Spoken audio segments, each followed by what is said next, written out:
তো গাইস তালা ভাই কি বলে ভিডিওটা একটু দেখে যান।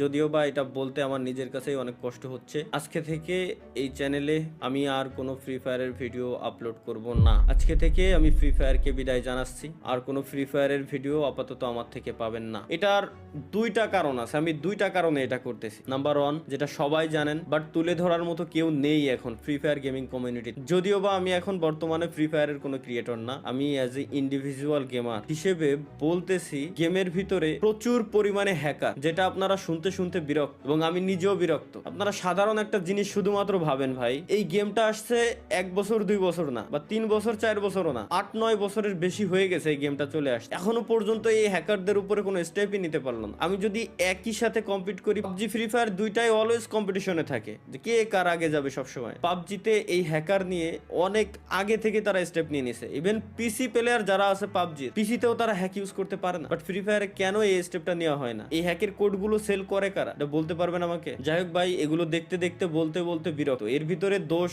আসলে এই হ্যাকারটা প্রমোট করছি আমরাই দিন শেষে, সত্যি যেটা বলতে হবে ভাই। কেন? কারণ আমার ম্যাচে কোনো হ্যাকার করলে আমি উল্টাপাল্টা রিয়াকশন দিয়ে ভিডিও ছাড়তাম যে জাদুকর আসছে, এ আসছে, ও আসছে। দিন শেষে ওইসব হ্যাকাররাই প্রমোট পাইতো। এখন তো ওপেনে ইউটিউবে বিভিন্ন হ্যাকাররা আসলে হ্যাক নিয়ে গেম টেম খেলে, লাইভ স্ট্রিম করে, তাদের চ্যানেলে লাখ লাখ সাবস্ক্রাইবার বানায় নিস। তো আসলে এগুলোর উপরে স্টেপ নেওয়া হয় না। এটা আমি গেরিনার অফিসিয়াল মডারেটরের সাথেও আমি এই ব্যাপারে কথাবার্তা বলছিলাম এবং তাদেরকে আমি পার্সোনালি ওইসব হ্যাকারের চ্যানেলের লিঙ্ক পর্যন্ত দিয়ে আসছি, পেজের লিঙ্ক পর্যন্ত দিয়ে আসছি। যখন আমি ছিলাম পার্টনারশিপে, তখন তাদের উপরে তারা স্টেপ নিছে, কয়েকজনের উপরে স্টেপ নেওয়া হয় নাই। মাঝে মাঝে গেরিনা অফিসিয়াল পেজ থেকে পোস্ট করে যে আজকে 6 লাখ হ্যাকারের আইডি ব্যান হয়েছে, কালকে 5 লাখ হ্যাকারের আইডি ব্যান হয়েছে। বাট কই ভাই, এখনো পর্যন্ত পার্মানেন্ট কোনো সলিউশন তো দেখলাম না। আইডি ব্যান তো পার্মানেন্ট ডিরেক্ট কোনো সলিউশন না। গেম খেলা অবস্থায়, গেমে থাকা অবস্থায় আপনি ডিরেক্ট ব্যানের কোনো স্টেপ কেন নেন না? আপনারা কেন করতে পারেন না? এত বছর হয়ে গেল এই গেমটারে কি কাস্টমাইজ করতে পারেন না? গেমে কি শুধুমাত্র নতুন নতুন স্কিন, গান স্কিন, এটাই কি? এভাবে কি গেম চলবে? কোনোদিনও চলবে না। তো যাই হোক, পয়েন্ট নাম্বার 2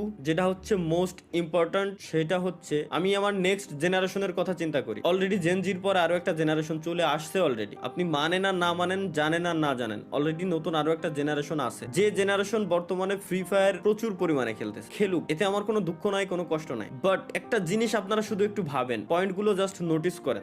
এই নতুন জেনারেশন গেমের ভিতরে আসতেছে, ই স্পোর্টস তারা খেলবে, একজন ই স্পোর্টস এর প্লেয়ার হবে, তারা দেশের নাম উজ্জ্বল করার জন্য বাইরের কান্ট্রিতে তারা যাবে। এই আশা নিয়ে তারা যখন গেমের ভিতরে ঢুকতেছে, গেরিনা তো এইভাবেই গেমটাকে বর্তমানে প্রমোট করতেছে, তাই না? যে ই স্পোর্টস এর দিক দিয়ে। তো এই আশা নিয়ে একজন প্লেয়ার যখন গেমের ভিতরে আসবে, নতুন একজন প্লেয়ার গেম খেলা শুরু করবে, তখন তার পাশাপাশি তার যে অপোনেন্ট থাকবে, যে এনিমিগুলা থাকবে, এনিমিগুলা গেমের ভিতরে গান স্কিন পারচেজ করছে, গান স্কিনের এক্সট্রা অ্যাবিলিটি আছে, গাড়ির এক্সট্রা অ্যাবিলিটি আছে, প্রত্যেকটা জিনিসের এক্সট্রা অ্যাবিলিটি আছে। ওই অ্যাবিলিটি ইউজ করে